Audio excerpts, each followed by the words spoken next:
Good evening, everybody. CrazyJuan coming back at you. Time for another retro play series for the OG NLG YouTube channel. And I've decided to go with another one of my previous retro recommendations. I just felt like playing through this game this year and thought I'd share it with everybody. It's Shadowgate 1989 by ICOM Simulations, published by Kemco Seika on the Nintendo Entertainment System. It's a kind of a point-and-click adventure. And an old favorite of mine. It's been a couple years since I played through it, and happy to have a copy of it again. And thanks for anyone who comes along. Breaking from how I normally play games, I'm going to be doing some narration with this. Not in character, because I can't do that. That's something I can't bring myself to do. But as this is mostly text-based, I'll be reading the part of the narration. And so apologies in advance for my mild dyslexia that'll strike probably sometimes. Anyway, here we go. We're going to adventure in Castle Shadowgate. Let's get us a new game going. The last thing that you remember is standing before the wizard Lakmir as he waved his hands. Now you find yourself staring at an entryway which lies at the edge of a forest.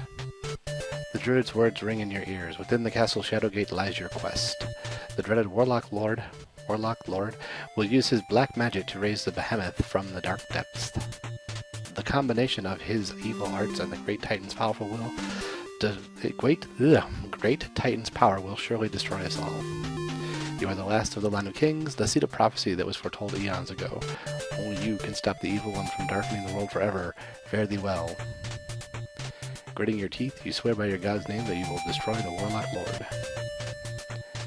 So there you go, there's your intro to the game. And here we are outside of Castle Shadowgate. And we're going to go ahead and start by opening the skull here. As if by magic, the skull rises. I'm going to take this here key. The key 1 is in hand.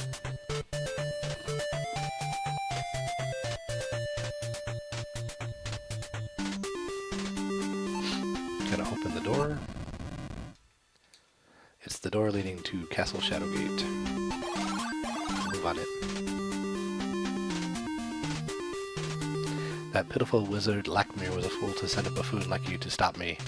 You will surely regret it, for the only thing here for you is a horrible death. Probably several. The sound of maniacal laughter echoes in your ears. I'm not going to do the laughter bit. So we're going to start by collecting some torches. These are your timer for the game. If you let the torches run all the way out and you go to darkness, you insta-die. Stumble around in the darkness until you fall and hit your head. We're going to use the key that we found outside on the door. Click the key worked and it unlocked the door. Move on to the next room. The stone walls seem uncomfortably close as you walk down the stairs. Again, we're going to take some more torches. But we're not going to take the book. We're going to open the book instead. Taking the book triggers a trap and you fall to your death. The book is opened and examined. A rectangular hole has been cut out of the inside of the book. And you can see how the inventory screen changes to inside the book here. And we're going to take the key that's in the book. And then we're going to close the book. The book.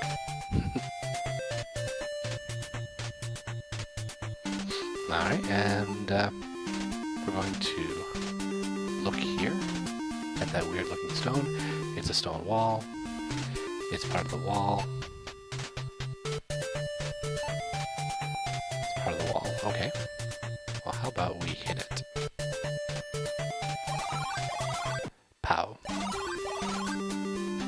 The stone falls away to reveal a secret passage. And we have a new move option on the screen here. As soon as you enter the room, you see an arrow on the front wall, which we will take.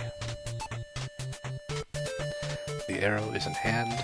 You can try to move up to that entrance, but the ledge won't support your weight. You fall on the ground and land hard on your rump. Ow. That's all we can really do here right now. Let's move back. The stone passage winds to an unseen end. The stones in these walls were probably cut by the hands of enslaved mountain dwarves. We'll start by opening the door on the right. The door is open.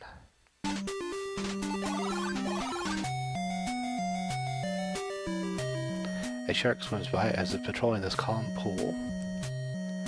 Dude's got a lake with a shark in it in his castle. That's pretty dope. Let's go ahead and open up this door. Obviously we can't go at the water with a shark. Water cascades over a subterranean cliff into a cool, clean stream. Gotta want to take these rocks. The stone is in hand. Stone is in hand. Stone is in hand.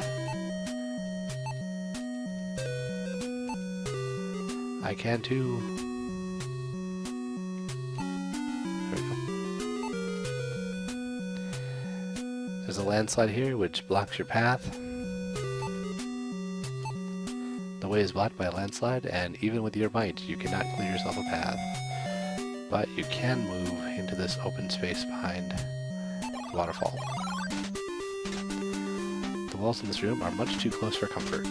The damp walls of this eerie cavern are rough and irregular.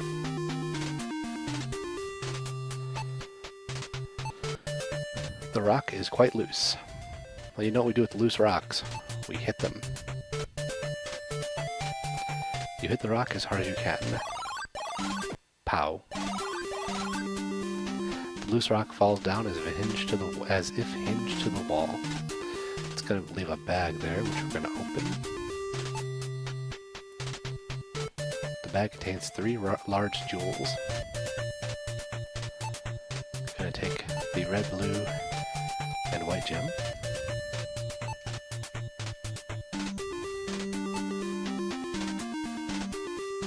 And then we can close the bag. It's a very patriotic bag.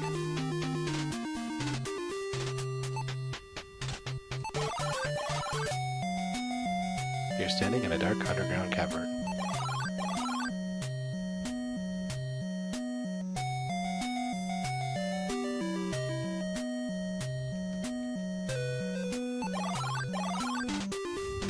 Mountain dwarves. Open the door across the way.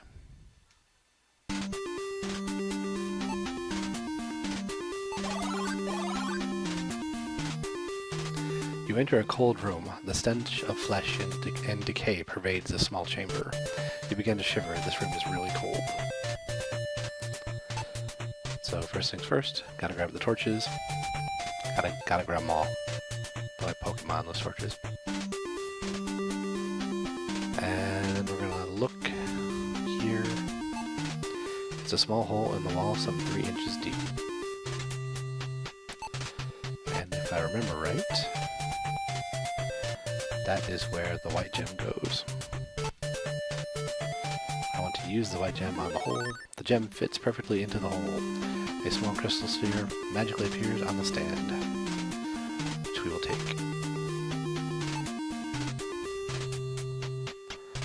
We can even look at it. This crystal sphere is as cold as ice. Important thing to know.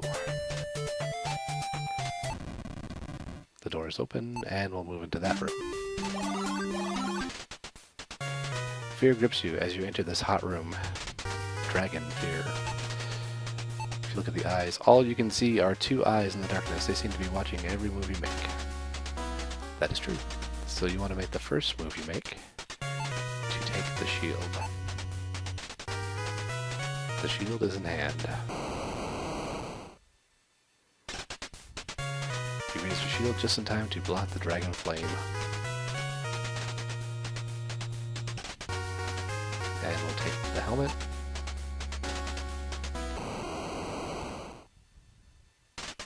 Again, flames spews forth. You use the shield for protection. It's getting hot. You don't know how much longer you can stand it. Take the hammer.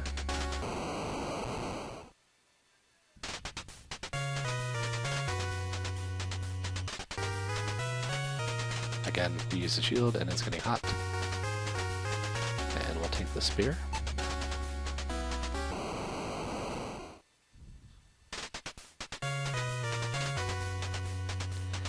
And I would want to give the torch too. And I kind of think that maybe one of those items, maybe the helmet wasn't necessary, but that's okay. If we try to take another item, the shield melts and we die. The room stinks of rotten meat. I think I can put the helmet on, use helmet. Oh, guess not. Let's go back outside to the hall. Oh, that's right. I'm not going down this hall because that I think is bad. I think that's a way to die.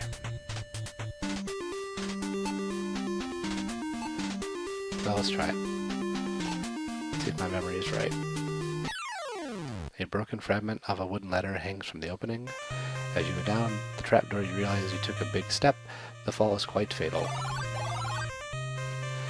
It is a sad thing that your adventures have ended here.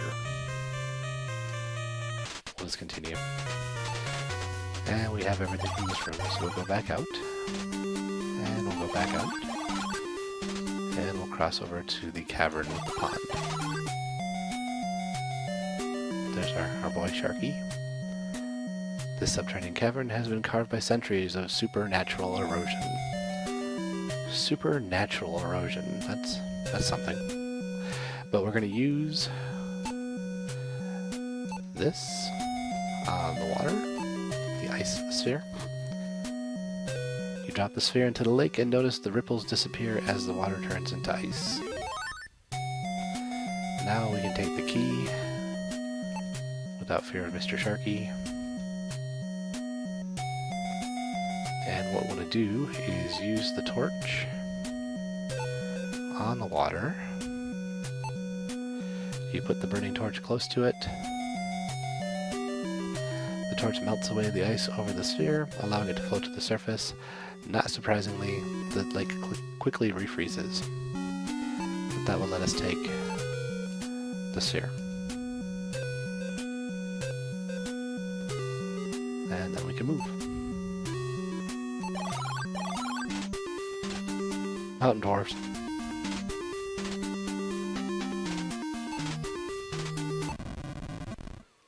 Open the... oh, torch music. Torch music means the torch is about to go out, so you have to light another one or it goes dark and you die.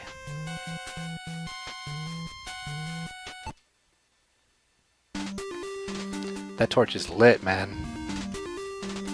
I guess, you know, in the parlance of the kids today, that's a exciting torch. It's lit.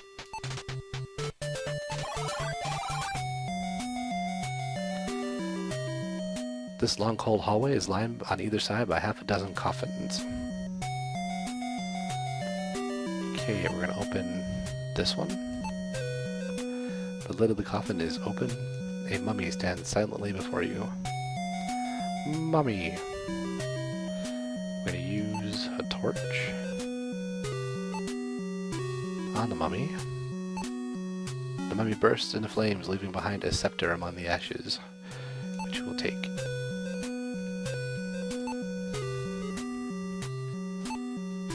I just, you know, miss a mouse.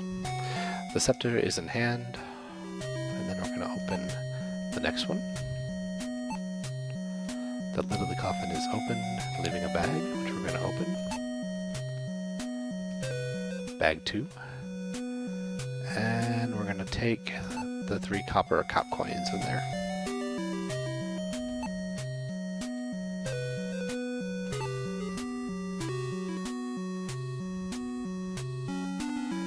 And we can close the bag.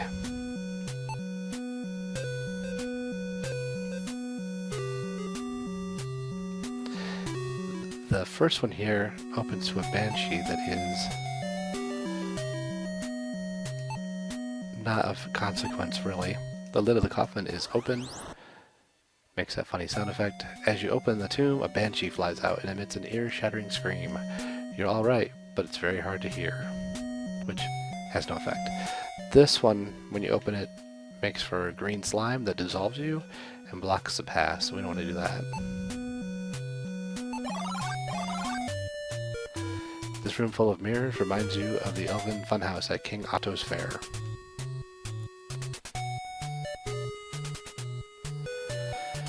So, first things first, we're going to take the torches.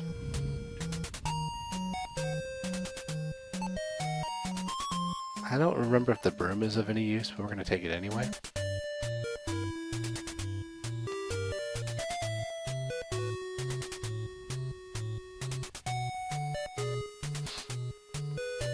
And we're going to move to the hole. You jump down the hole, and after a couple of moments, hit the floor. It seems you have broken both of your legs.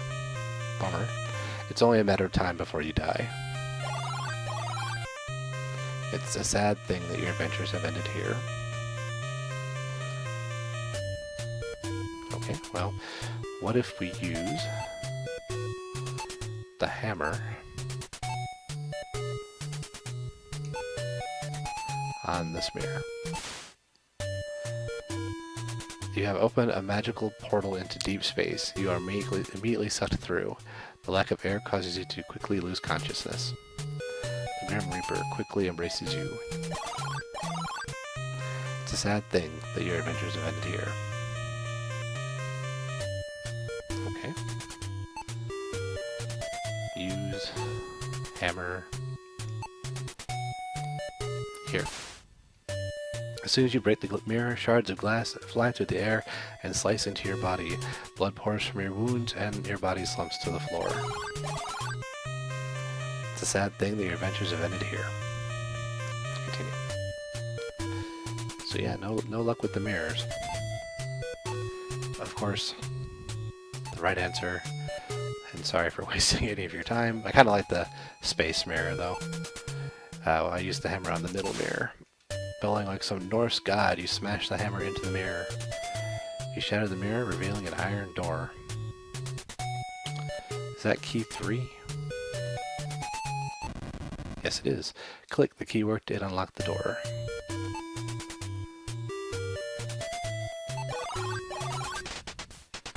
This room is incredibly hot. This must be what the lower levels of Gehenna are like. The heat is unbearable and you have to turn back. Okay, can't go that way. Can't go down the hole, let's go back.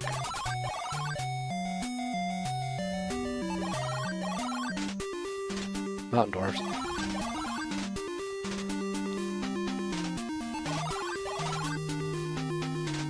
Okay, the reason we couldn't take these torches is because this one is a switch. It's a hidden door. There is a spiral staircase leading down. Let's take it.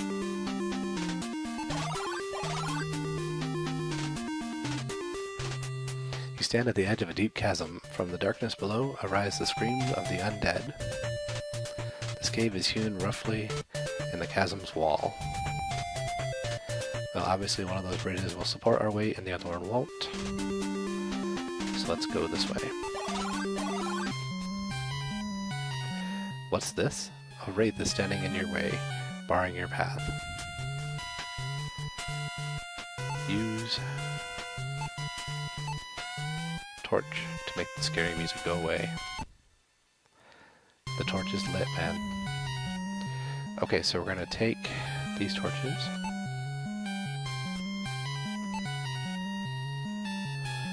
And this one torch here that isn't a numbered torch, it doesn't really say anything about it, but it's a special torch. So we're going to use one of our lit torches on it. The torch burns with a strange white flame. With a shout, you throw the flaming torch at it. With a blinding flash, the white flame engulfs the undead apparition. When you open your eyes again, the wraith is gone.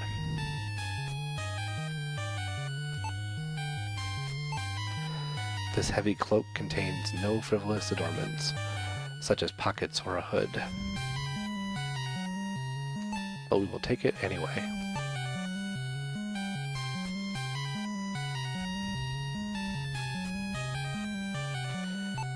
And if we move to the open space, It's too high for you to reach. Okay, how about we open the door?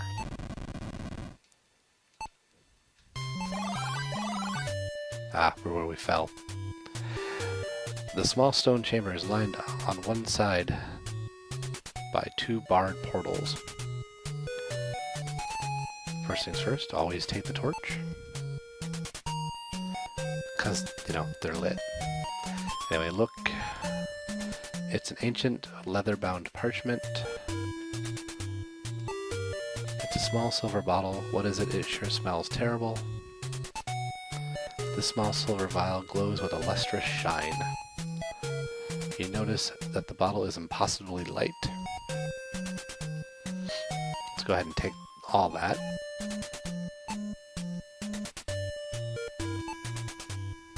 Bottle 1, bottle 2. It's a hemp of rope. Is that right? The sign reads Epor. Epor, Epor, Epor. You got it. It seems to be some sort of magic word. I'm sure my viewers, such as they are, whoever may be watching this, can figure out what that is. Is the spell Epor, which we can go to the spell card.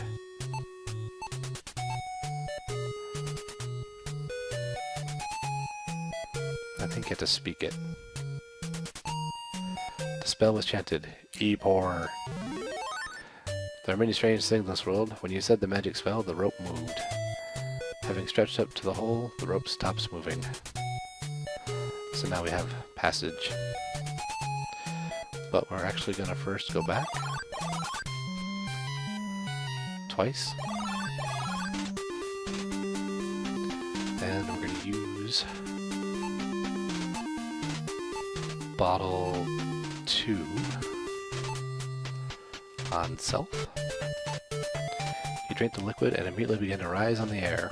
So now we can cross this bridge.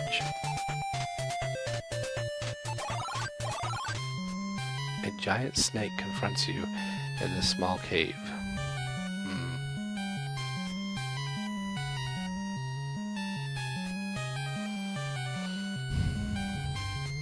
What do I do with the snake?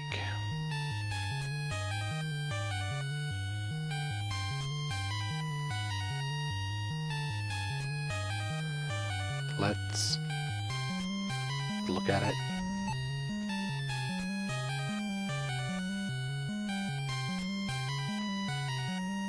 Oh, it's a statue. Okay, so was that? That might be where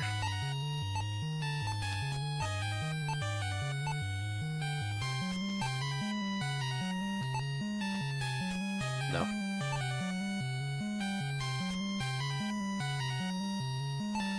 Hit it. Nothing happened. Open it. It won't open. Look at it again. It is extremely lifelike. Can't take it, right? It's too heavy to lift.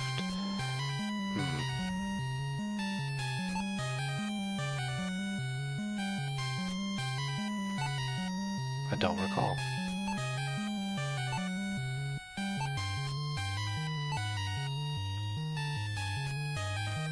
Don't think any of the weapons matter. Let's look at the scroll. It's an ancient leather-bound parchment. Let's open the scroll.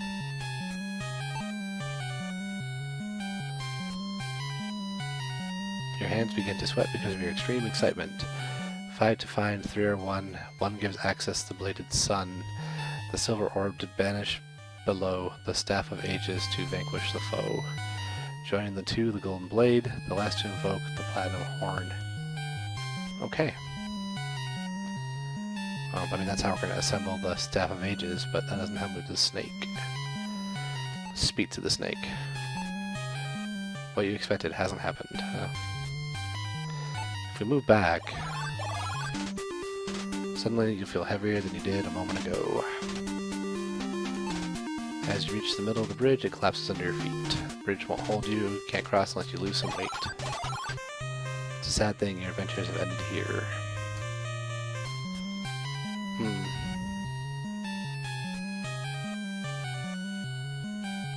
Because I won't be able to get back without another bottle.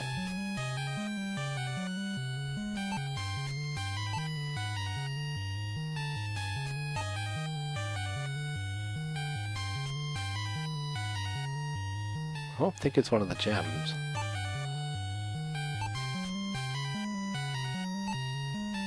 Can't use the torch on it.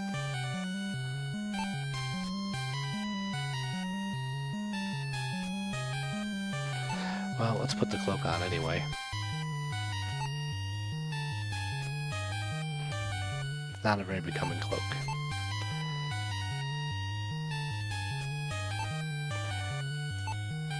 Nothing happened when I hit the snake. Can I open the snake? Won't open.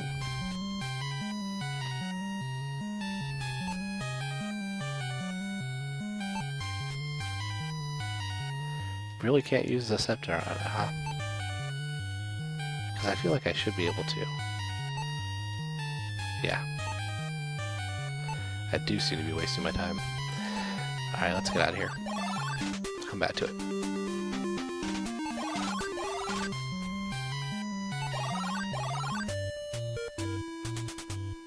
We can climb the rope. And we can go through to the fiery room. It's so hot we begin to sweat profusely, but we can stay because of the cloak. So we're going to use our icy ball on the fire. The hellspawn flames quickly vanish as soon as the sphere touches them. Torch music.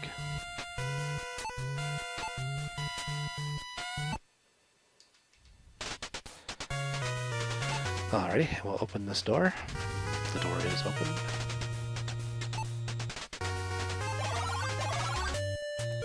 A sharp cold wind whips up over the ledge of the deep, dark chasm.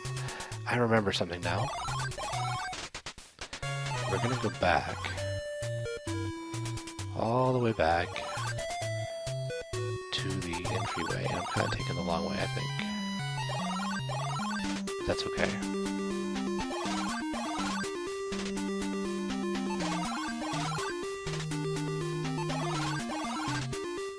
Because key 2, I think.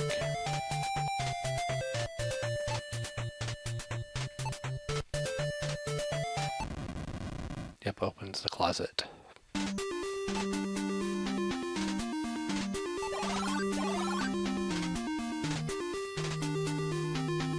Okay, we can see a sword and a sling inside. So we're going to take the sling and the sword and be on our way.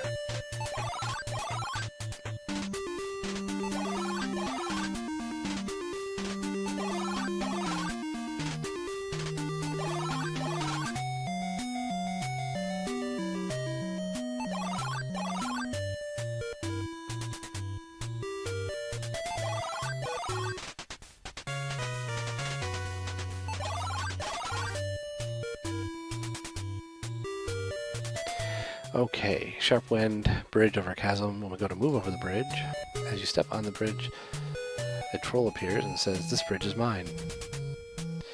It'll cost you a gold coin to cross." I don't have a gold coin.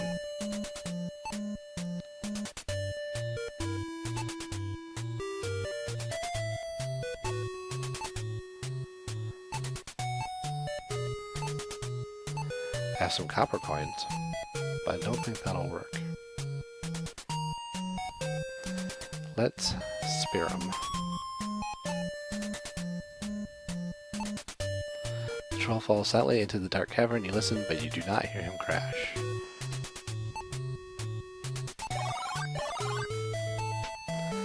The moon casts a brilliant shadow over the grounds of the courtyard. The Cyclops stands before you, ready for battle. It's a finely crafted well made of stone and mortar.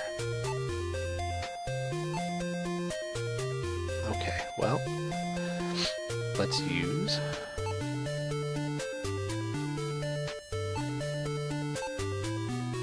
a stone on the sling.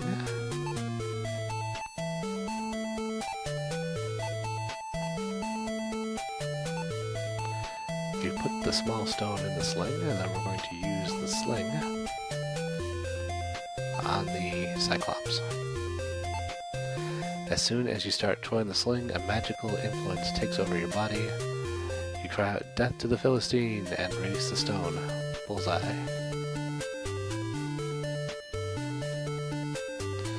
And let's use the well.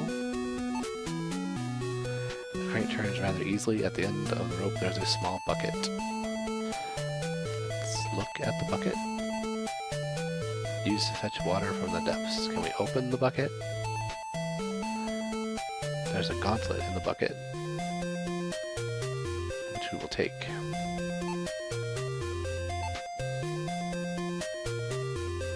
And then we will close the bucket.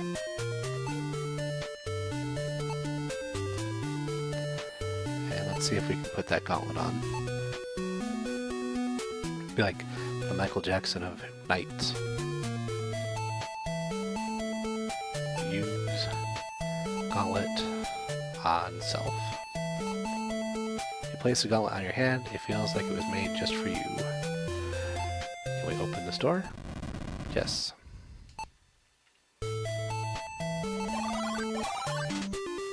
It's a long drafty hallway with one flight of stairs and several open passages. Alright, let's go ahead and take the torch as always.